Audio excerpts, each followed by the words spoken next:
Hello student, आज का अपना लेक्चर है शून्य कोटि अभिक्रिया के लिए अर्धायुकाल। लास्ट लेक्चर में हमने देखा था शून्य कोटि अभिक्रिया के लिए समाकलित वेग समीकरण ज्ञात किया था। अब हम इसके लिए अर्धायुकाल देखते हैं। पहले अर्धायुकाल की अभिक्रिया परिभाषा देखते हैं। अर्धायुकाल क्या होता है? कोई भी रासायनिक अभिक्रिया में अभिकारक की आधी मात्रा शेष रह जाए या उत्पाद में बदल जाए, हम उसे क्या कहते हैं? अर्धायुकाल कहते हैं। जैसे मान लीजिए कोई अभिकारक, जैसा कि मैंने बताया अभिक्रिया में अभिकारक R और उत्पाद P है। t बराबर 0 समय पर अभिकारक की प्रारंभिक सांद्रता मान लीजिए 100 है, तो उत्पाद 0 होगा। लेकिन कुछ समय पश्चात अभिक्रिया मान लीजिए कंप्लीट हो जाती है। जैसे मान लीजिए अभिक्रिया 20 मिनट में कंप्लीट क्रियाकारक उत्पाद में बदल गए, तो क्रियाकारक 0, उत्पाद क्या हो गया? 100 हो गया। तो 10 मिनट पर यदि हमें कहा जाए कि अभिकारक कितने बचेंगे, 10 मिनट के पश्चात अभिकारक कितने बचेंगे, तो अभिकारक बचेंगे 100/2 मतलब 50। तो ये जो 10 मिनट है इस अभिक्रिया के लिए क्या हो जाता है? अर्धायुकाल हो जाता है। तो हम ये कह सकते हैं अर्धायुकाल कि वह समय जिस पर अभिकारक की आधी मात्रा किस में बदल जाए? उत्पाद में बदल जाए। तो t बराबर 10 मिनट पर 50 अभिकारक होंगे और 50 ही क्या होंगे? उत्पाद होंगे।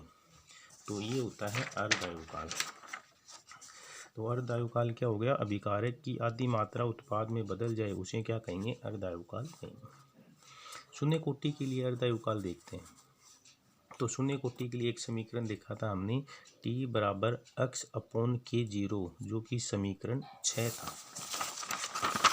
यहाँ देखिए आप, ये कल हमने डेरिवेशन निकाली थी शून्य कोटि के लिए। तो x बराबर k0t आया था और t बराबर x/k0, जो समीकरण 6 था। तो यहीं से हम अर्धायुकाल निकालेंगे। तो t बराबर हो गया x/k0। अब देखिए अर्धायुकाल पर क्या हो जाएगा? t बराबर t½ मतलब अर्धायुकाल क्या है? t½ हो जाएगा।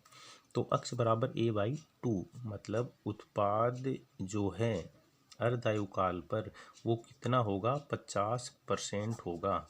तो अभिकारक की प्रारंभिक सांद्रता हमने क्या मानी थी? 100 मानी थी। अभिकारक की प्रारंभिक सांद्रता 100 जो कि a थी, और उत्पाद जो है वो क्या माना था? x माना था। तो आधा उत्पाद का मतलब हो गया a बराबर x बराबर a/2, ये हो गया। तो अर्धायुकाल पर क्या होगा? x बराबर a/2 मतलब आधा उत्पाद बचेगा। ये अभिकारक की प्रारंभिक सांद्रता है। तो अर्धायुकाल पर उत्पाद 50% बचेगा, तो हम उसको कैसे लिख सकते हैं? a/2 लिख सकते हैं। तो समीकरण 6 में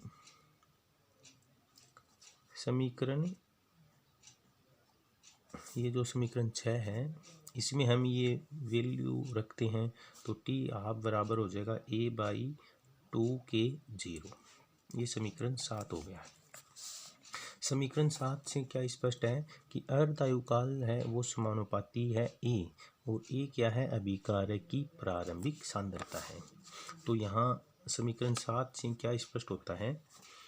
समीकरण 7 से स्पष्ट है, शून्य कोटि अभिक्रिया का अर्धायुकाल अभिकारक की प्रारंभिक सांद्रता a के समानुपाती होता है। तो ये अक्सर पूछा जाता है एग्जाम में, सिद्ध कीजिए शून्य कोटि अभिक्रिया का अर्धायुकाल अभिकारक की प्रारंभिक सांद्रता के समानुपाती होता है। तो अपन को ये जो कंप्लीट डेरिवेशन है यहाँ से लेकर के यहाँ तक सोल्व करनी पड़ती है। इसके पश्चात हम देखेंगे शून्य कोटि अभिक्रिया के उदाहरण। तो 3 उदाहरण है। HCl का निर्माण, H2+Cl2 प्रकाश की प्रेजेंस में ये रिएक्शन होती है। HCl का निर्माण। दूसरा है NH3 का अपघटन टंगस्टन धातु की उत्प्रेरक, जो उत्प्रेरक है वो टंगस्टन है, टंगस्टन उत्प्रेरक की प्रेजेंस में NH3 का अपघटन शून्य कोटि का एग्जाम्पल है। इसी तरह मोलिब्डेनम की प्रेजेंस में PH3 का भी अपघटन क्या है, शून्य कोटि की अभिक्रिया का उदाहरण है। तो ये 3 एग्जाम्पल हैं शून्य कोटि अभिक्रिया के। इसके बाद में हम देखेंगे K0 की इकाई, जो शून्य कोटि अभिक्रिया के लिए वेग नियतांक है उसकी इकाई देखते हैं। तो हमने जब वेग नियतांक की इकाई देखी थी तो एक डेरिवेशन निकाली थी, और वो डेरिवेशन ये थी K इक्वल मोल की power 1 minus del n litre del n minus 1 second inverse. यहाँ डेल एन क्या है, डेल एन जो है वो कोटि है, तथा शून्य कोटि अभिक्रिया के लिए डेल एन का मान क्या हो जाएगा, 0 हो जाएगा। शून्य कोटि के लिए डेल एन का मतलब 0 है, तो डेल एन का मान 0 रखने पर जो आएगा K0 equal mole litre inverse second inverse. तो ये क्या है, शून्य कोटि अभिक्रिया की वेग नियतांक की इकाई है।